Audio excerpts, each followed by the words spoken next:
Dear learners, welcome to the National University online class. During this pandemic, I feel proud to be the part of this National University online video class lecture as a resource person.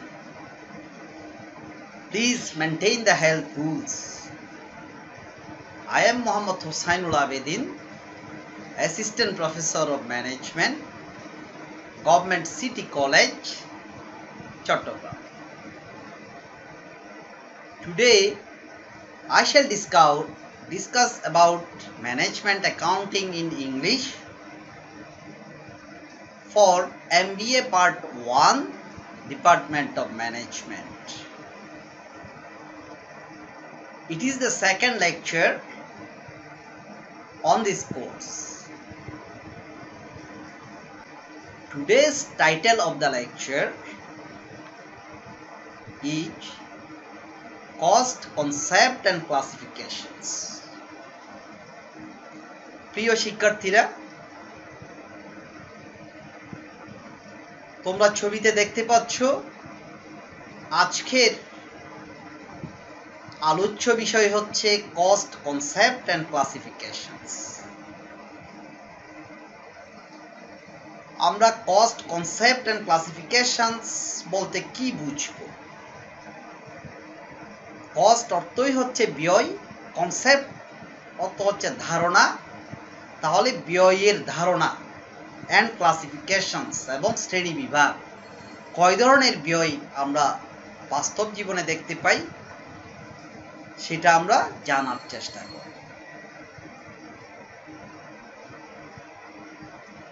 ছবিতেই তোমরা দেখতে পাচ্ছ এখানে এই lady executive কস্টের বিভিন্ন ধারণা দিচ্ছে তার subordinate যারা আছে তাদেরকে, যেমন fixed versus variable, direct versus indirect, functional versus behavioural. তার মানে ফিক্সড কস্ট কি জিনিস সেটা সম্বন্ধে আমাদের ধারণা থাকতে হবে, ভেরিয়েবল কস্ট কি জিনিস সেটা সম্বন্ধে ধারণা থাকতে হবে, ডিরেক্ট কস্ট কি জিনিস সেটা সম্বন্ধে ধারণা থাকতে হবে, ইনডিরেক্ট কস্ট কি জিনিস সেটা সম্বন্ধে ধারণা থাকতে হবে, ফাংশনাল কস্ট কোনগুলি, বিহেভিয়ারাল কস্ট কোনগুলি, এই ব্যাপারে আমাদের ধারণা থাকবে। তাহলে এই চ্যাপ্টারটা আমাদের জন্য খুবই গুরুত্বপূর্ণ। এই ধারণাগুলি যদি আমার না থাকে আমি ডিসিশন মেক করতে পারবো না।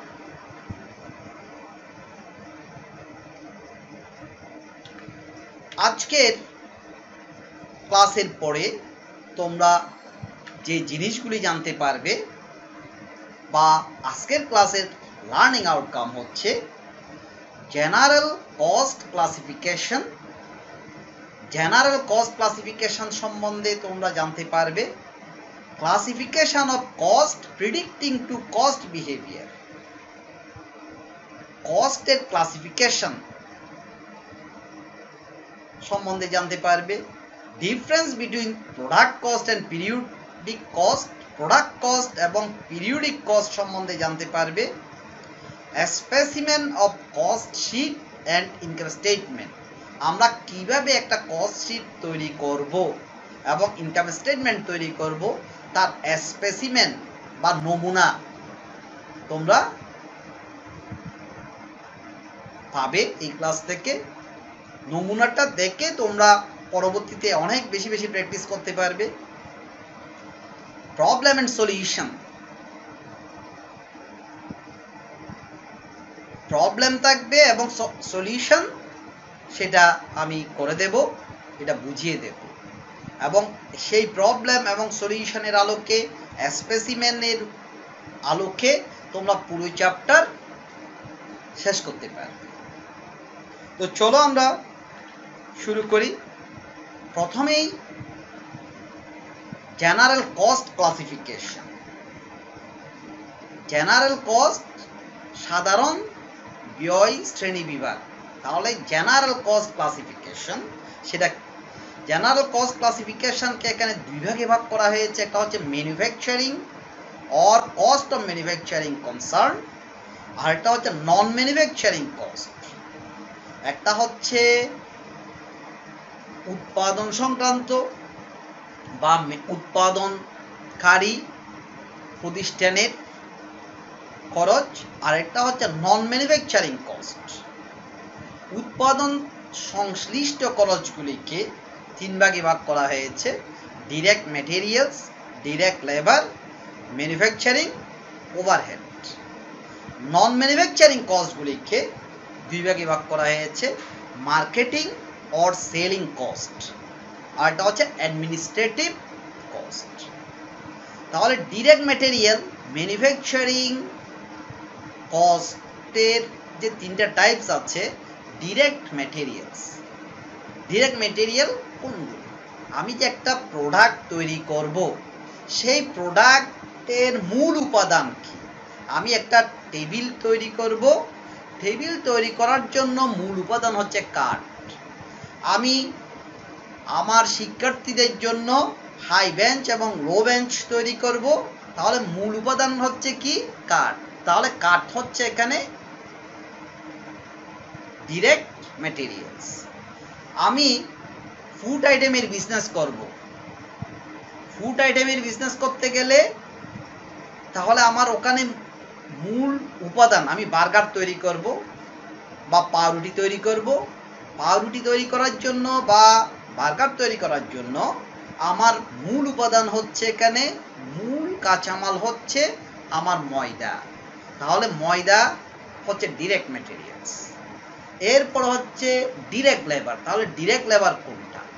উৎপাদন কাজের সাথে যারা সরাসরি সংশ্লিষ্ট, তাদেরকেই বলা হচ্ছে ডিরেক্ট লেবার। আমি যে ফুড আইটেমের কথা বলেছি, ফ্যাক্টরিতে যারা সরাসরি কাজের সাথে জড়িত, সরাসরি আমার ফুড আইটেম তৈরির কাজে নিয়োজিত থাকবে। ফার্নিচার তৈরির কাজে যিনি সরাসরি কাজ করবেন, তাহলে তাদেরকে বলা হচ্ছে direct labour. Manufacturing overhead, direct material এবং ডিরেক্ট লেবার ছাড়াও আরও আনুষঙ্গিক উৎপাদন সংক্রান্ত খরচ ওখানে হয়ে থাকে, সেগুলিকে বলা হচ্ছে ম্যানুফ্যাকচারিং ওভারহেড। এখন নন ম্যানুফ্যাকচারিং কস্ট কোনগুলি? Marketing or selling cost. আমি পণ্য মার্কেটিং করতে গিয়ে বা সেল করতে গিয়ে আমার খরচ আছে, মার্কেটিং এক্সিকিউটিভের স্যালারি আছে, আমার অ্যাডভার্টাইজমেন্ট আছে, এগুলিকে বলা হচ্ছে marketing or selling cost. Administrative cost, আমি অফিস পরিচালনার জন্য অফিস এক্সিকিউটিভের যেটা স্যালারি, সেটাও একটা অ্যাডমিনিস্ট্রেটিভ কস্ট। অফিসের ভাড়া, সেটা একটা অ্যাডমিনিস্ট্রেটিভ কস্ট। তাহলে একটা প্রতিষ্ঠান চালানোর জন্য যে খরচগুলি, যে ব্যয়গুলি হয়, সেগুলিকে আমরা দুই ভাগে ভাগ করেছি। একটা হচ্ছে ম্যানুফ্যাকচারিং, আর একটা হচ্ছে নন ম্যানুফ্যাকচারিং। ম্যানুফ্যাকচারিং কস্টগুলি তিন ধরনের: direct material, direct labour, manufacturing overhead. Non manufacturing কস্টের আবার টাইপস দুইটি, একটা হচ্ছে মার্কেটিং অর সেলিং কস্ট, আর একটা হচ্ছে অ্যাডমিনিস্ট্রেটিভ কস্ট। আশা করছি তোমরা বুঝতে পেরেছো, এবং পরীক্ষার খাতায় যেহেতু ইংলিশে লিখতে হবে, তোমরা এতটুকু পর্যন্তই লিখবে। আমি যেরকম বলছি ডিরেক্ট ম্যাটেরিয়াল কোনটা, ডিরেক্ট ম্যাটেরিয়াল লিখে তার একটা এক্সাম্পল দেবে, যেটা সরাসরি উৎপাদনের সাথে সরাসরি যে উপাদানটা জড়িত, তাকে বলা হচ্ছে ডিরেক্ট ম্যাটেরিয়াল। আমি যে উদাহরণ দিয়েছি, আমি পাউরুটি বা বার্গার তৈরি করার জন্য ময়দা হচ্ছে মেইন এলিমেন্ট, টেবিল তৈরি করার জন্য কাঠ হচ্ছে মেইন এলিমেন্ট। ডিরেক্ট লেবার উৎপাদনের সাথে জড়িত, সরাসরি যিনি উৎপাদন কাজটা করে থাকেন, এটাকে বলা হচ্ছে ডিরেক্ট লেবার। তোমরা একটা এক্সাম্পল। আমরা তাহলে পরেরটাতে যাই। এটার একটা সামারি অফ কস্ট টার্ম। কস্টের যে টার্মগুলি আছে তার সামারিটা আমি তোমাদের সামনে চিত্রাকারে উপস্থাপন করেছি। গ্যারিসনের বইতে এই চার্টটাই আছে, আমি সরাসরি তোমাদের জন্য সেই গ্যারিসনের চার্টটাই উপস্থাপন করছি। এখানে manufacturing cost, manufacturing cost also called product cost or inventoriable cost. তাহলে যেটা ম্যানুফ্যাকচারিং কস্ট তাকে প্রোডাক্ট কস্টও বলে, আবার ইনভেন্টরিয়েবল কস্টও বলে। এই জিনিসটা তোমরা মনে রাখার চেষ্টা করবে। যেটা ম্যানুফ্যাকচারিং কস্ট তার নামই হচ্ছে প্রোডাক্ট কস্ট, তার নামই হচ্ছে ইনভেন্টরিয়েবল কস্ট। সেই ম্যানুফ্যাকচারিং কস্টের টাইপসগুলি দেখো এখানে: direct material, direct labour, manufacturing overhead. Direct material কোনগুলি? Materials that can be conveniently traced to a product such as wood in a table। আমি যেটা উদাহরণ এর আগেই দিয়েছি, material that can be conveniently traced to a product, তার মানে প্রোডাক্টের সাথে যে উপাদানটা সরাসরি সংশ্লিষ্ট সেটাকেই বলা হচ্ছে ডিরেক্ট ম্যাটেরিয়াল। যেমন টেবল তৈরির জন্য উড বা কাঠ। আর ডিরেক্ট লেবার কোনটা? Labour cost that can be physically and conveniently traced to a product such as assembly line workers in a plant. Direct labor is sometimes called touch labor। আমি যেটা বলেছিলাম এর আগেই, উৎপাদনের সাথে ফিজিক্যালি সরাসরি যারা কাজ করছে তাদেরকেই বলা হচ্ছে ডিরেক্ট লেবার। ডিরেক্ট লেবারের আরেক নাম হচ্ছে টাচ লেবার, এটাও তোমরা মাথায় রাখবে। এরপর হচ্ছে ম্যানুফ্যাকচারিং ওভারহেড।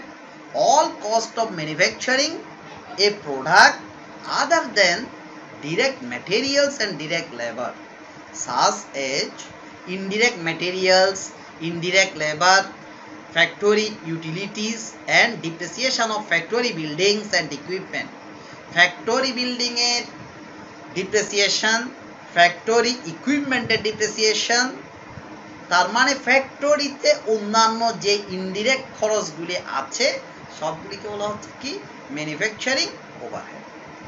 তোমাদের আরেকটা জিনিস মনে রাখতে হবে, ডিরেক্ট ম্যাটেরিয়াল এবং ডিরেক্ট লেবার এই দুটা খরচ যখন আমি যোগ করে দেব তার নাম হচ্ছে প্রাইম কস্ট। মনে থাকবে নিশ্চয়ই। তাহলে প্রাইম কস্ট কীভাবে পাবো? Direct material plus direct labour.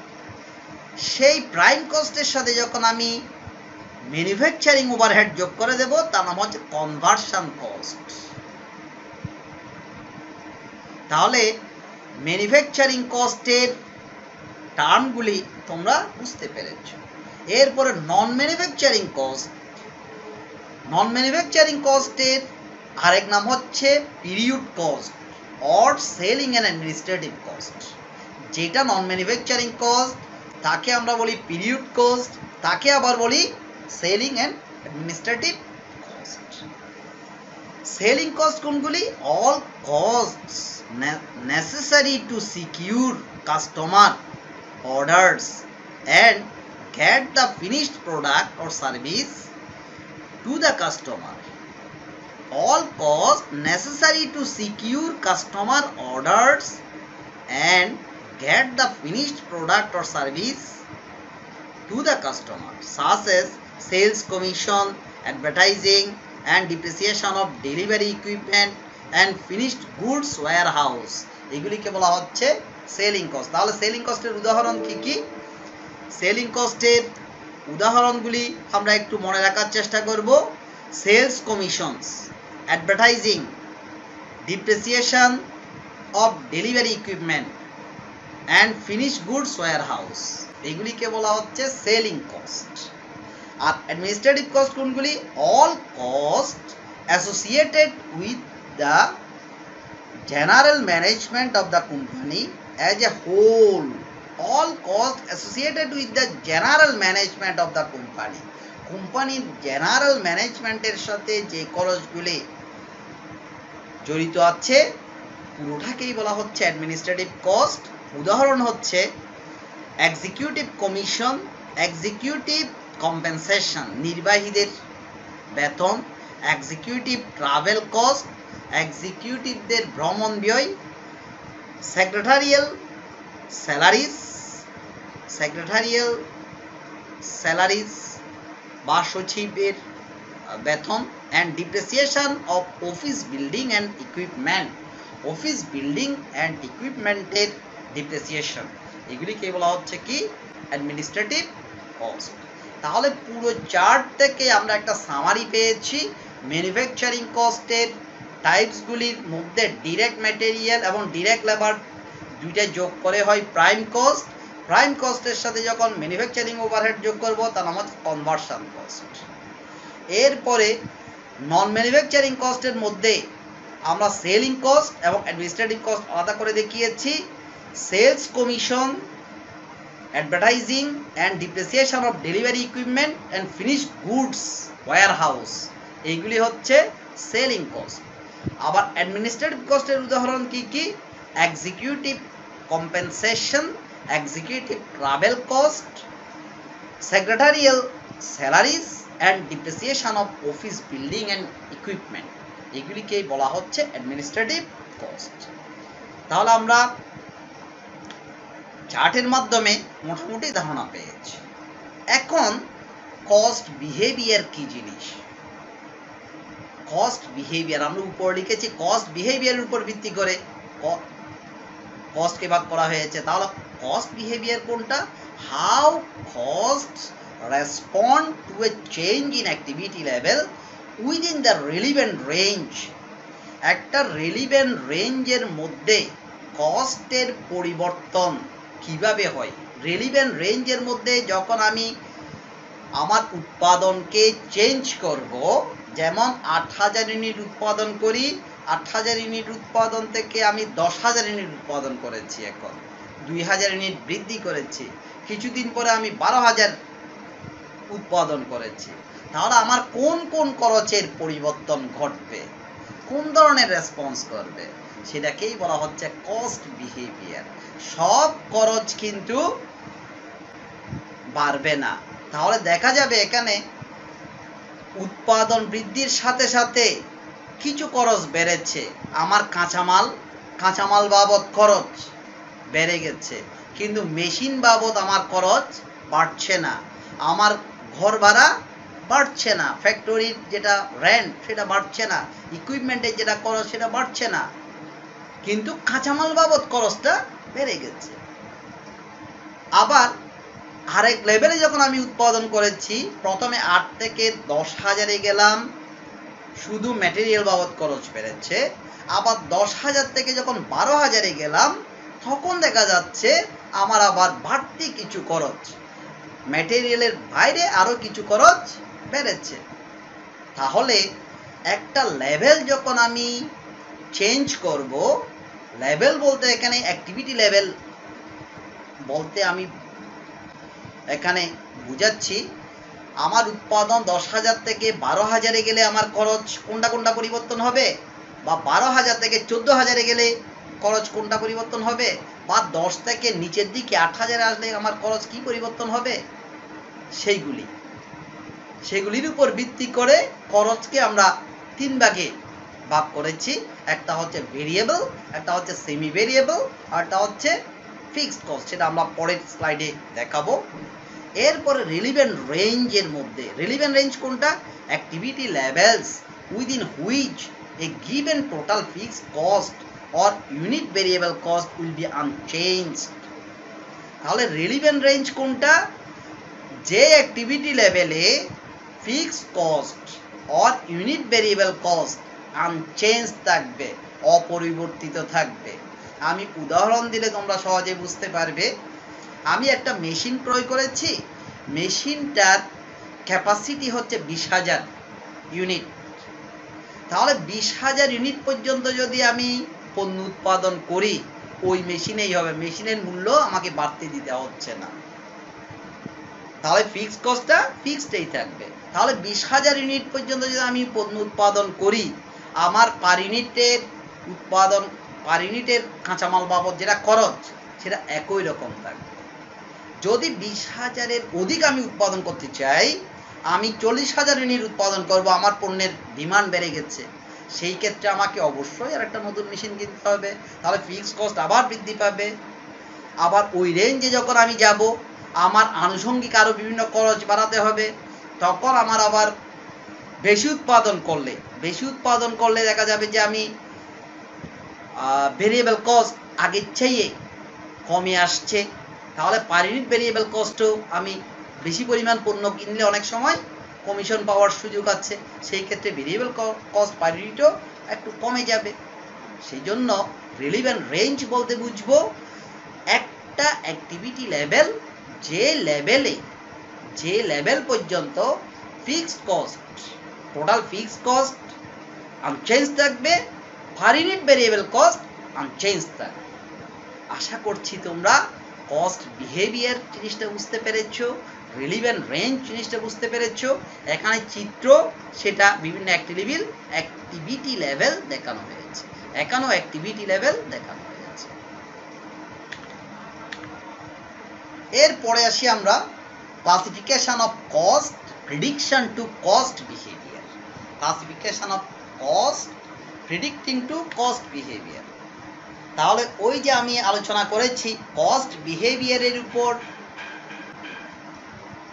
আমরা পূর্বানুমান করে আমরা কস্টকে 3 ভাগে ভাগ করেছি, variable cost, fixed cost, semi variable cost. Variable cost কোনটা? উৎপাদন বৃদ্ধির সাথে সাথে যে কস্টটা বেড়ে যায়, আবার উৎপাদন হ্রাসের সাথে সাথে যে কস্টটা হ্রাস পায়, তার নাম হচ্ছে ভেরিয়েবল কস্ট। আমি যদি 10,000 ইউনিট পণ্য উৎপাদন করি, তাহলে আমার কাঁচামাল যত টাকা লাগবে, 12,000 ইউনিট পণ্য উৎপাদন করলে কাঁচামাল একটু বাড়তি লাগবে, লেবার কস্ট একটু বাড়তি লাগবে, সেগুলিকে বলা হচ্ছে ভেরিয়েবল কস্ট। আবার যদি আমার পণ্যের চাহিদা কমে যায়, আমি 10,000 উৎপাদন না করে 8,000-এ চলে আসছি, তখন আবার আমার ওই ব্যয়টা হ্রাস পাবে। তাহলে উৎপাদন বৃদ্ধির সাথে সাথে যে খরচ বৃদ্ধি পায়, উৎপাদন হ্রাসের সাথে সাথে যে খরচ হ্রাস পায়, তার নাম হচ্ছে ভেরিয়েবল কস্ট। আর ফিক্সড কস্ট বা স্থির ব্যয়, যে খরচটা একটা নির্দিষ্ট অ্যাক্টিভিটি লেভেল পর্যন্ত একই রকম থাকবে। যেমন আমি যে এর আগে উদাহরণ দিয়েছি, একটা মেশিন কিনেছি 20,000 টাকা দিয়ে, সেটার উৎপাদন 20,000 ইউনিট পর্যন্ত তার ক্যাপাসিটি। তাহলে 20,000 ইউনিট পর্যন্ত আমি উৎপাদন করব, আমার বাড়তি কোনো খরচ করতে হবে না, এটাকেই বলা হচ্ছে ফিক্সড কস্ট। আর সেমি ভেরিয়েবল কস্ট, সেমি থেকেই আমরা একটু বোঝার চেষ্টা করব। সেমি অর্থ হচ্ছে অর্ধ, তাহলে সেমি ভেরিয়েবল অর্ধ ভেরিয়েবল। তাহলে অর্ধ যদি ভেরিয়েবল হয়, বাকিটা কি? নিশ্চয়ই বাকিটা ফিক্সড। তাহলে যে কস্টের কিছু অংশ, এখানে অর্ধ বলতে একেবারে পুরোপুরি সমান সমান হবে ওই রকম নয়, আমি বোঝানোর সুবিধার্থে এটা বলেছি। তাহলে যে খরচের মধ্যে কিছু অংশ ফিক্সড থাকবে আর কিছু অংশ ভেরিয়েবল থাকবে, তার নাম হচ্ছে কি? Semi variable cost. Semi variable কস্টের আমি প্র্যাকটিক্যাল উদাহরণ দিতে পারি। ফ্যাক্টরিতে যে বিদ্যুৎ বিল আসে, বিদ্যুৎ বিল সব সময় একই রকম আসে না, কিন্তু বিদ্যুৎ বিল যাই আসুক না কেন, ওখানে একটা খরচ কিন্তু ফিক্সড থাকে। তুমি একটু খবর নিয়ে দেখবে, অথবা তোমার বাসার যেটা মিটার আছে সেটাও তুমি চেক করতে পারো। আমরা যে বাসাতে যেটা ব্যবহার করি, বাসার মধ্যে আমি যদি 1 মাস কোনো বিদ্যুৎ ব্যবহার না করি, তাও একটা খরচ দিতে হবে, ওইটাকে মিটার চার্জ দিতে হবে। তাহলে ওইটার নাম হচ্ছে ফিক্সড কস্ট। এর বাইরে সাপোজ সেটা 200 টাকা, এর বাইরে তুমি যত ইউনিট কনজিউম করবে, তুমি যদি 200 ইউনিট বিদ্যুৎ কনজিউম করো, তাহলে 200 ইউনিট ইন্টু 5 টাকা করে হলে 200 গুণ 5 1000 টাকা। 1000 টাকার সাথে ওই 200 টাকা যোগ হয়ে 1200 টাকা তোমাকে পে করতে হবে। ফ্যাক্টরির ক্ষেত্রেও একই রকম। তাহলে সেমি ভেরিয়েবল কস্টের একেবারে বাস্তব উদাহরণ হচ্ছে আমাদের বিদ্যুৎ বিল যেটা, সেটা। আশা করছি তোমরা এই 3টা টাইপস বুঝতে পেরেছো। সেমি ভেরিয়েবল কস্টের আমি একটা চিত্র তোমাদের সামনে উপস্থাপন করেছি। এখানে ছবিতে তোমরা দেখতে পাচ্ছ, এতটুক পর্যন্ত এই রেখার সাথে সমান্তরালভাবে সমান দূরত্ব বজায় রেখে এতটুক পর্যন্ত আসছে, তার মানে এই অংশটা হচ্ছে ফিক্সড, এতটুক পর্যন্ত ফিক্সড, এটা সমান সমান। এরপরে এখান থেকে সেটা ঊর্ধ্বগতি দেখা যাচ্ছে। আমি যে বলছিলাম সেমি ভেরিয়েবল মানে যেখানে কিছু অংশ ফিক্সড, কিছু অংশ ভেরিয়েবল, উৎপাদন বৃদ্ধির সাথে সাথে বৃদ্ধি পাবে, আর কিছু অংশ ফিক্সড থাকবে। সেই জন্য এটাকে বলা হচ্ছে সেমি ভেরিয়েবল কস্ট। তোমরা চিত্রেই দেখতে পাচ্ছ এতটুকু পর্যন্ত এই এই সরল রেখার সাথে সমান দূরত্ব বজায় রেখে এতটুকু পর্যন্ত আসছে। এই জায়গা থেকে তার ট্রেন্ডটা ঊর্ধ্বমুখী, তার মানে ভেরিয়েবল কস্ট বেড়ে যাচ্ছে। তাহলে এই রেখা থেকেই আমরা বুঝতে পারি সেমি ভেরিয়েবল কস্টের কিছু অংশ ফিক্সড, কিছু অংশ ভেরিয়েবল। এখন আমরা জানার চেষ্টা করব কিছু গুরুত্বপূর্ণ কস্ট সম্বন্ধে আমাদের ধারণা থাকা উচিত, এগুলি পরীক্ষায়ও বারবার আসছে সেই কারণে। তাহলে product cost, why product cost often called inventoriable cost. কিছুক্ষণ আগেই আমি বলেছি প্রোডাক্ট কস্টকে ইনভেন্টরিয়েবল কস্টও বলা হয়। এখন প্রশ্ন করেছে কেন বলা হয়? Because the cost remain in inventory until the product is sold, at which time they become an expense called cost of goods sold. কারণ হচ্ছে প্রোডাক্ট বিক্রয় না হওয়া পর্যন্ত সেটা ফ্যাক্টরির সাথেই থাকে, ফ্যাক্টরিতেই মজুদ পণ্য হিসেবে থাকে। সেই জন্য এটাকে বলা হচ্ছে ইনভেন্টরিয়েবল কস্ট। ব্যালেন্স শিটে আমরা সেটা ব্যালেন্স শিটেই বসাই অ্যাসেট হিসেবে। সচরাচর তো আমরা খরচ কোথায় বসাই? ইনকাম স্টেটমেন্টে।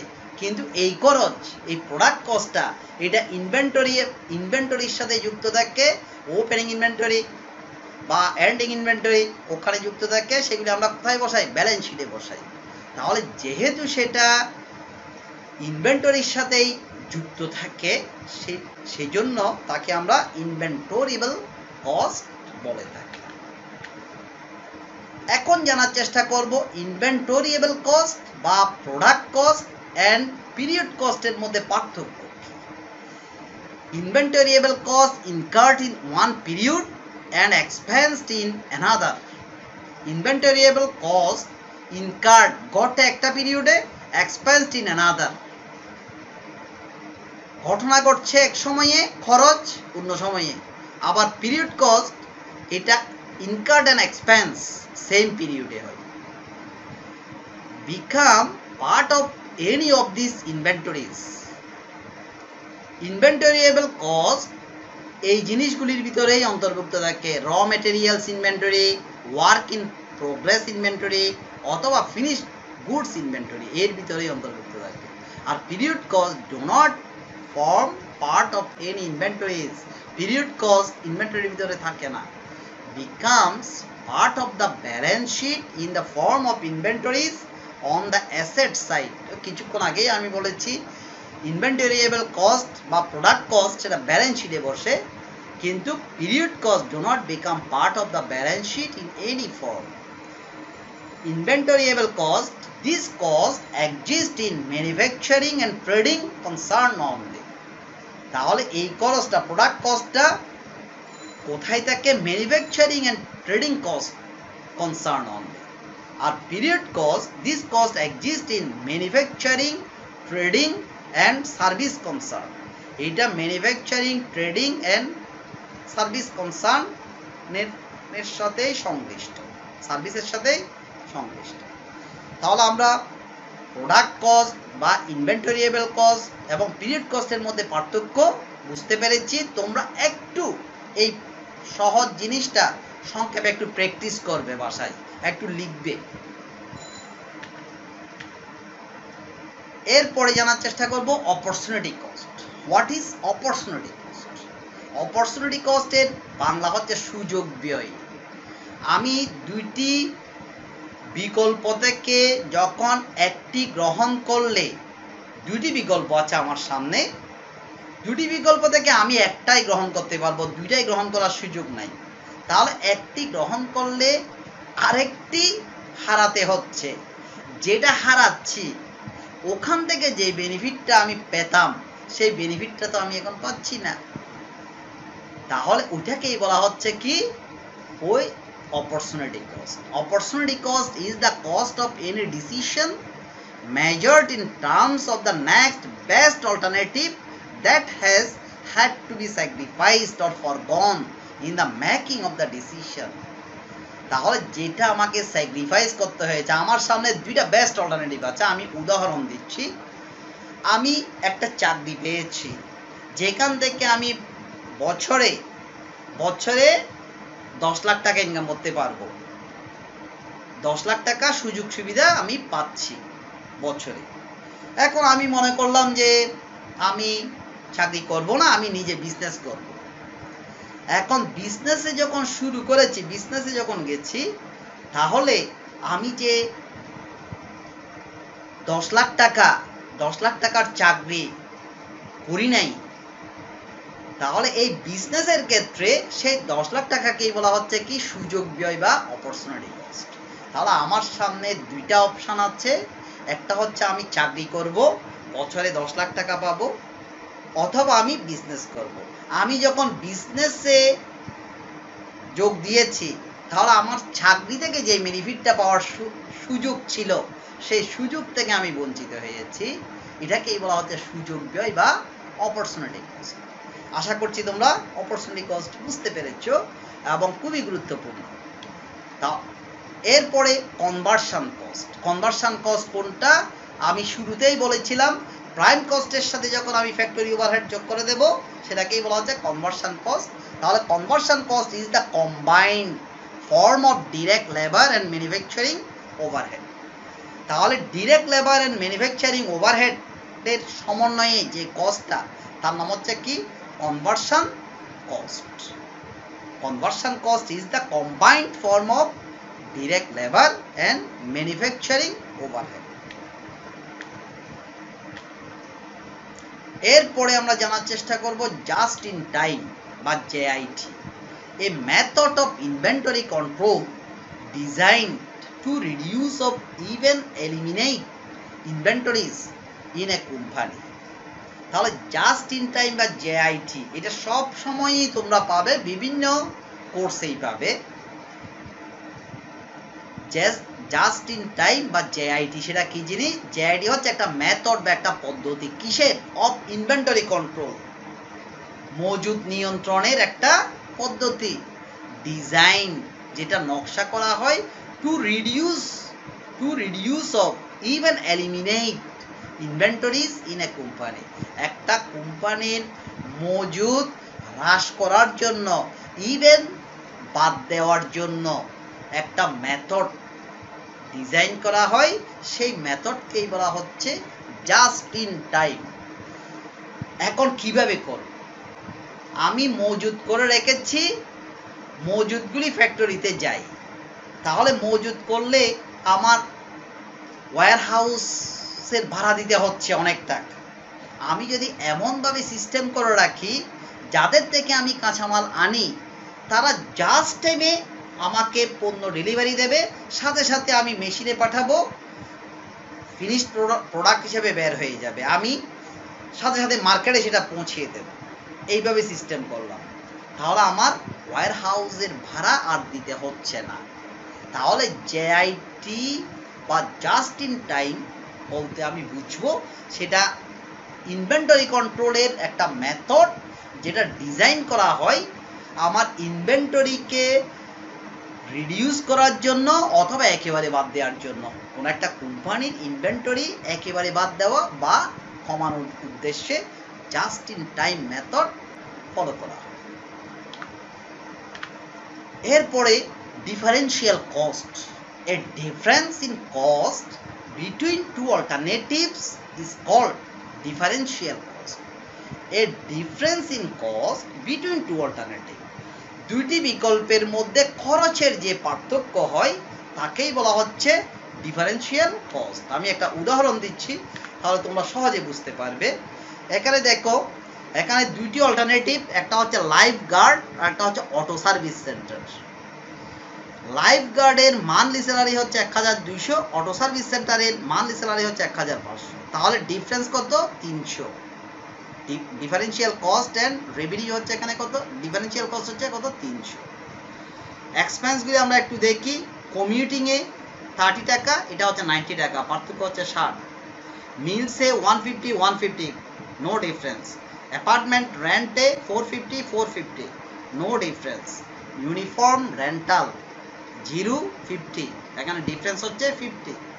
ইউনিয়ন ডিউজ 10 0, ডিফারেন্স হচ্ছে কত? 10।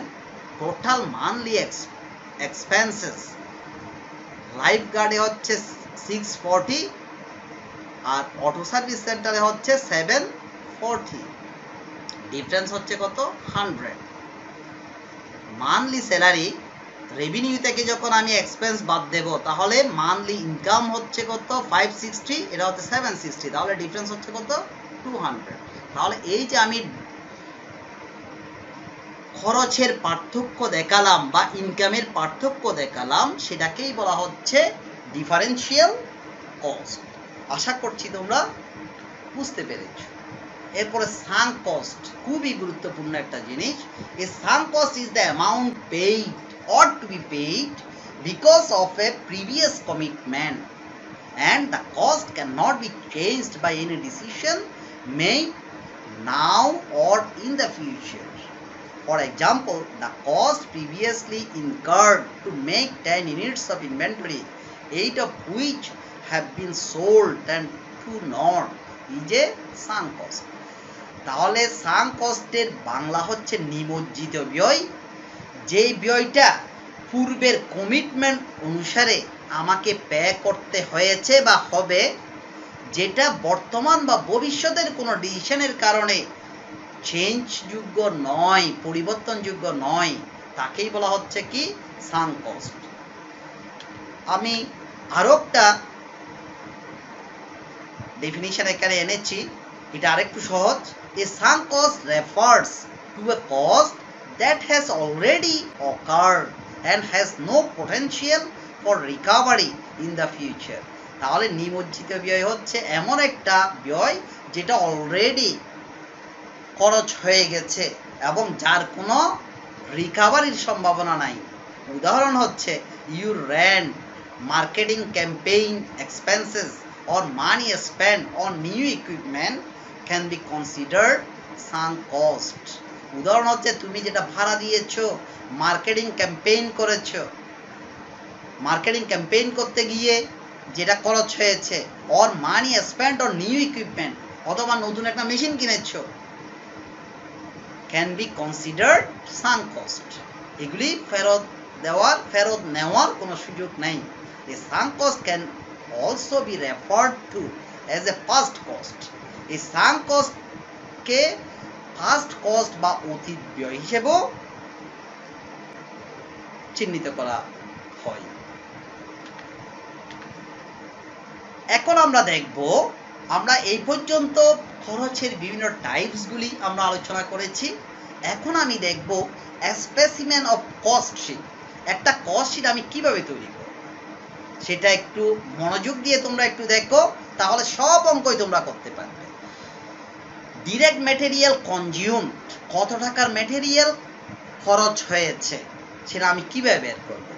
Opening stock of material, opening stock of material, আমি বিজনেস শুরু করার সময় যেদিন শুরু করছি সেদিন কত টাকার র ম্যাটেরিয়াল আমার হাতে আছে, সেটাকে বলা হচ্ছে ওপেনিং স্টক অফ ম্যাটেরিয়াল। সেটার সাথে পারচেজটা যোগ করবো। এখানে পারচেজ বলতে কিন্তু নেট পারচেজ। তাহলে নেট পারচেজ কীভাবে পাবো? আমার পারচেজের সাথে ফ্রেড ইন যোগ করব, ডিউটি থাকলে সেটা যোগ করব, ওখান থেকে রিটার্নটা বিয়োগ করব, সেটাকে বলা হচ্ছে কি? Net purchase. নেট পারচেজ যোগ করব, ওখান থেকে ক্লোজিং স্টক অফ ম্যাটেরিয়াল বিয়োগ করব। তাহলে আমি কি পাবো? ম্যাটেরিয়াল কনজিউমড পাবো। Opening material plus net purchase minus ending বা ক্লোজিং ম্যাটেরিয়াল, তাহলে কি পাবো? ম্যাটেরিয়াল কনজিউমড পাবো। সেই ম্যাটেরিয়াল কনজিউমডের সাথে ডিরেক্ট লেবার যোগ করব, ডিরেক্ট এক্সপেন্সেস যোগ করব, ডিরেক্ট লিখা যেগুলি আছে সবগুলি যোগ করে দেব, তার নাম হচ্ছে প্রাইম কস্ট।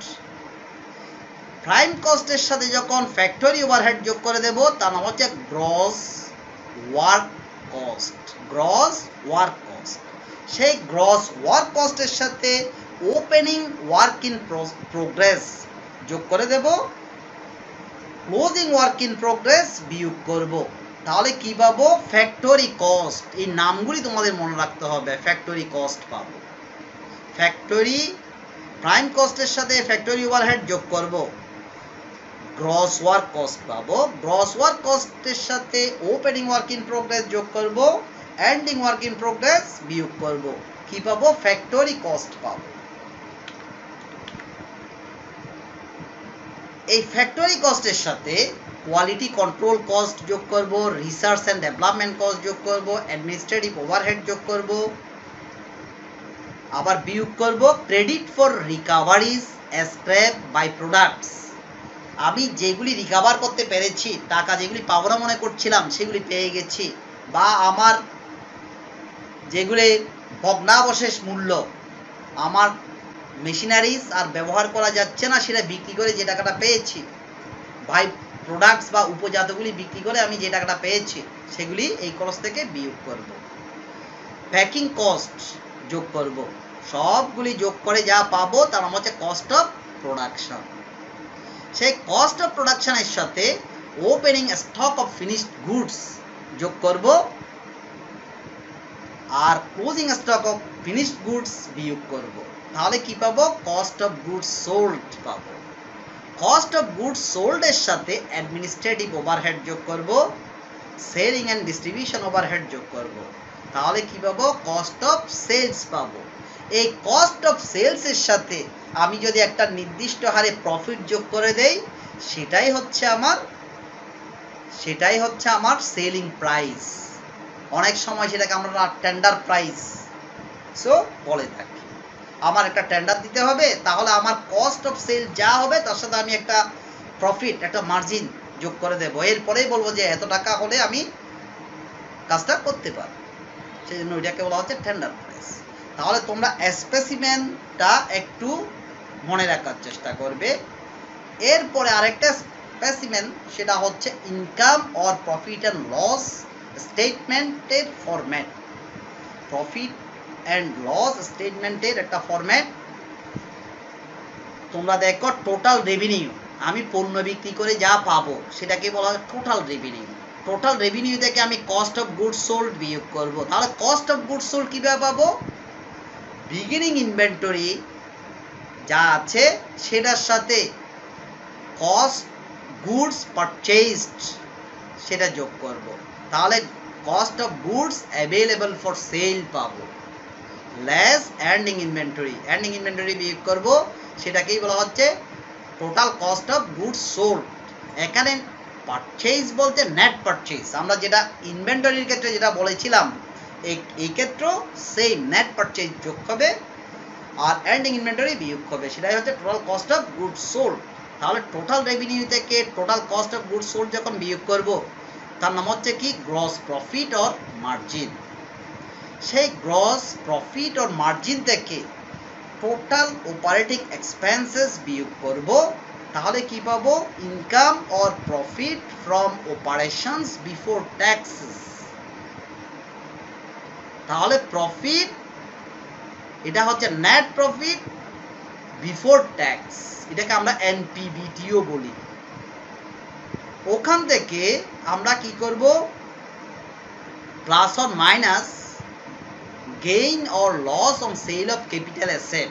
আমি যদি কোনো পুরাতন মেশিনারি বিক্রি করে দেই, যদি লাভ হয়, লাভ হলে সেটা যোগ করব, লস হলে সেটা বিয়োগ করব। তাহলে কি পাবো? ওখান থেকে ইনকাম ট্যাক্স বিয়োগ করব। তাহলে আমরা পাবো নেট ইনকাম আফটার ট্যাক্স। তাহলে আমরা ইনকাম স্টেটমেন্ট বা প্রফিট অ্যান্ড লস স্টেটমেন্টের ফরম্যাটটা একটু মনে রাখার চেষ্টা করব। টোটাল রেভিনিউ থেকে কস্ট অফ গুডস সোল্ড বিয়োগ করব, গ্রস প্রফিট পাবো, গ্রস প্রফিট থেকে অপারেটিং এক্সপেন্সেসগুলি বিয়োগ করব, আমরা কি পাবো? নেট প্রফিট বিফোর ট্যাক্স পাবো। নেট প্রফিট বিফোর ট্যাক্সের সাথে আমি capital gain on sale of capital asset যোগ করব, তাহলে যে টাকাটা পাবো ওখান থেকে ইনকাম ট্যাক্স বিয়োগ করে দেব, ওইটাই হচ্ছে নেট প্রফিট আফটার ট্যাক্স। অনেক সময় বলে multi step income statement, multi step কথাটা বলে, সেই ক্ষেত্রে ওই জিনিসটাই বেসিক্যালি। এরপরও আমরা সংক্ষিপ্ত আকারে আরেকটু দেখাচ্ছি। নেট সেলস থেকে কস্ট অফ গুডস সোল্ড বিয়োগ, গ্রস প্রফিট থেকে অপারেটিং এক্সপেন্স বিয়োগ, নেট ইনকাম ফ্রম অপারেশনস, ওটার সাথে plus minus non operating revenue or expenses. যদি আমার ইনকাম হয় প্লাস হবে, আর এক্সপেন্স হলে লস হলে মাইনাস হবে, তাহলে ইনকাম বিফোর ইনকাম ট্যাক্স, ওখান থেকে যখন আমি ইনকাম ট্যাক্স বিয়োগ করব নেট ইনকাম আফটার ট্যাক্স পাবো। এই হচ্ছে মাল্টি স্টেপ ইনকাম স্টেটমেন্টের ফরম্যাট। এখন আমরা একটা প্রবলেম সলভ করার চেষ্টা করব। একটু প্রশ্নটা তোমরা পড়ো। The following information has been taken from the accounting records of Clear Seal Corporation for last year. বিগত বছরের তথ্যগুলি এখানে দেওয়া আছে। সেলিং এক্সপেন্সেস হচ্ছে 1,40,000, র মেটেরিয়ালস ইনভেন্টরি জানুয়ারি 1 90,000, র materials inventory December 31 60,000, direct labor cost 1,50,000, purchase of raw material 7,50,000, sales হচ্ছে 25 lakhs, administrative expenses 2,70,000, manufacturing overhead 6,40,000, work in process inventory January 1 1,80,000, work in process inventory December 31 1 lakh, finished goods inventory January 1 2,60,000, finished goods inventory December 31 2,10,000। আমরা ফরম্যাটের মধ্যে opening ইনভেন্টরির কথা বলেছি, ending বা closing ইনভেন্টরির কথা বলেছি। এখানে সরাসরি ওপেনিং বা এন্ডিং এর কথা বলেনি। এখানে কি বলেছে? জানুয়ারির 1 তারিখ। তাহলে জানুয়ারির 1 তারিখে র মেটেরিয়ালস ইনভেন্টরি ছিল 90,000, ডিসেম্বরের 31 তারিখে আছে 60,000। তাহলে জানুয়ারির 1 তারিখেরটা হচ্ছে ওপেনিং, ডিসেম্বরের 31 তারিখেরটা এন্ডিং বা ক্লোজিং। একইভাবে ওয়ার্ক ইন প্রসেস এবং ফিনিশ গুডসের ক্ষেত্রেও একই নিয়মেই আমাদেরকে বুঝে নিতে হবে। এই অঙ্কে আমাদেরকে কি করতে বলেছে? Management wants this data organized in a better format so that financial statement can be prepared for the year. Management এই ডাটাগুলি wants this data organized in a better format so that financial statement can be prepared for the year. বলছে এগুলিকে সাজাতে চাই যাতে financial statement সহজে তৈরি করা যায়। তাহলে আমার কি করতে হবে? বলছে prepare a schedule of cost of goods manufactured, assume raw materials consist entirely of direct materials. তাহলে একটা schedule of cost of goods manufactured তৈরি করো। 2 নম্বরে বলেছে compute the cost of goods sold, cost of goods sold বের করো, income statement তৈরি করো। তিনটের এই ফরম্যাট আমরা উপরে বলেছিলাম। ওখানে বলেছিলাম র মেটেরিয়ালসের সাথে যখন আমি ডিরেক্ট লেবার যোগ করে দেব, র মেটেরিয়াল কনজিউমটাকে বের করতে হবে। র মেটেরিয়াল কনজিউমটের সাথে, তাহলে র মেটেরিয়াল কনজিউম কীভাবে পাবো? ওপেনিং র মেটেরিয়ালসের সাথে নেট পারচেজ যোগ করব, ক্লোজিং ইনভেন্টরি বিয়োগ করব, তাহলে র মেটেরিয়াল কনজিউমড পাবো। র মেটেরিয়াল কনজিউমটের সাথে ডিরেক্ট লেবার যোগ করে দেব, প্রাইম কস্ট পাবো। প্রাইম কস্টের সাথে ফ্যাক্টরি ওভারহেড যোগ করে দেব, তাহলে ফ্যাক্টরি ওভারহেড বা ম্যানুফ্যাকচারিং ওভারহেড যোগ করে দেব, ম্যানুফ্যাকচারিং কস্ট পেয়ে যাব। আবার বলছে cost of goods sold, cost of goods sold কীভাবে পাবো? ওপেনিং ফিনিশড গুডসের সাথে আমরা ম্যানুফ্যাকচারিং কস্ট যোগ করে দেব, এন্ডিংটা বিয়োগ করে দেব, তাহলে কস্ট অফ গুডস সোল্ড পাবো। ইনকাম স্টেটমেন্ট কীভাবে পাবো?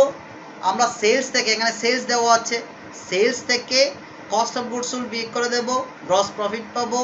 গ্রস প্রফিট থেকে অ্যাডমিনিস্ট্রেটিভ কস্ট এক্সপেন্স বিয়োগ করে দেব, আমি নেট প্রফিট বিফোর ট্যাক্স পাবো। এখানে যদি ট্যাক্স রেট দেওয়া থাকতো ট্যাক্সটা বিয়োগ করতাম, নেট প্রফিট আফটার ট্যাক্স পেতাম। আমি যে কথাটা বলেছি সেটা একটু দেখি। রিকোয়ারমেন্ট 1-এ ফরম্যাট হচ্ছে এরকম, ডিরেক্ট ম্যাটেরিয়াল কিভাবে র ম্যাটেরিয়ালস ইনভেন্টরি জানুয়ারি 1, তার মানে ওপেনিং হচ্ছে এত, পারচেজ করা হয়েছে 7,50,000, র ম্যাটেরিয়ালস অ্যাভেলেবেল ফর ইউজ হচ্ছে 8,40,000। ওখান থেকে র ম্যাটেরিয়ালস ইনভেন্টরি ডিসেম্বর 31 হচ্ছে 60,000, তাহলে র ম্যাটেরিয়ালস ইউজড ইন প্রোডাকশন 7,80,000। এটার সাথে ডিরেক্ট লেবার যোগ করেছি 1,50,000, ম্যানুফ্যাকচারিং ওভারহেড যোগ করেছি, তাহলে একসাথেই পেয়েছে টোটাল ম্যানুফ্যাকচারিং কস্ট হচ্ছে 15,70,000। ওটার সাথে ওয়ার্ক ইন প্রসেস ইনভেন্টরি জানুয়ারি 1 1,80,000 যোগ করেছি, আবার ডিসেম্বর 31 দ্যাট মিনস এন্ডিংটা বিয়োগ করেছি, তাহলে কস্ট অফ গুডস ম্যানুফ্যাকচার্ড পেয়েছি। রিকোয়ারমেন্ট 1-এ আমাদেরকে এটাই বের করতে বলেছে। এরপরে দেখি কস্ট অফ গুডস সোল্ড কি ব্যাপার। তাহলে দেখো এখানে ফিনিশ গুডস জানুয়ারির 1 তারিখে ছিল 2,60,000, কস্ট অফ গুডস ম্যানুফ্যাকচার্ড হচ্ছে 16,50,000, তাহলে গুডস অ্যাভেলেবেল ফর সেল হচ্ছে 19,10,000। ফিনিশ গুডস ইনভেন্টরি ডিসেম্বর 31 2,10,000 বিয়োগ করলে 17 লাখ টাকা হচ্ছে কস্ট অফ গুডস সোল্ড, সেটাও পেলাম। এখন নেট ইনকামটাই আমরা দেখব। আমার সেলস প্রশ্নেই দেওয়া আছে 25 লাখ, ওখান থেকে কস্ট অফ গুডস সোল্ড উপরে যে আমরা করেছি 17 লাখ বিয়োগ করেছি, গ্রস মার্জিন পেয়েছি। গ্রস মার্জিন থেকে selling and administrative expense, selling expense হচ্ছে 1,40,000, অ্যাডমিনিস্ট্রেটিভ এক্সপেন্সেস 2,70,000, 4,10,000 বিয়োগ করেছি। নেট অপারেটিং ইনকাম হচ্ছে 3,90,000। তাহলে তিনটা রিকোয়ারমেন্ট ছিল, তিনটা রিকোয়ারমেন্টেই আমরা এর করেছি। আশা করি তোমরা অঙ্কটা বুঝতে পেরেছ। এই অঙ্কের আলোকে এবং স্পেসিমেনের আলোকে তোমরা বইয়ের বাকি অঙ্কগুলি একটু প্র্যাকটিস করবে। যদি কোনো অঙ্ক না বুঝো তাহলে আমার ক্লাসটা আরও একবার দেখবে, স্পেসিমেনটা দেখবে, তাহলে তোমরা করতে পারবে। তো আজকের ক্লাসটা আমি যে সকল বইয়ের সহযোগিতা নিয়ে করেছি সেই বইগুলি হচ্ছে managerial accounting by Garrison, Noreen and Brewer, management accounting by commerce publications, management accounting by Nodi publications. এর বাইরেও আমি নেট ব্রাউজিংয়ের মাধ্যমে অনেক তথ্য সংযোজন করেছি। আমি সবসময় নেট ব্রাউজিং করার চেষ্টা করি। তোমরাও এই সব বইয়ের পাশাপাশি যদি নেট ব্রাউজিং করো তাহলে অনেক বেনিফিটেড হবে, পরীক্ষার জন্য তুমি ওয়েল প্রিপেয়ার্ড থাকবে। তো তোমাদের সুস্থতা কামনা করে এবং পরবর্তী ক্লাসের আমন্ত্রণ জানিয়ে আজকের ক্লাস এখানেই শেষ করছি। Thank you so much.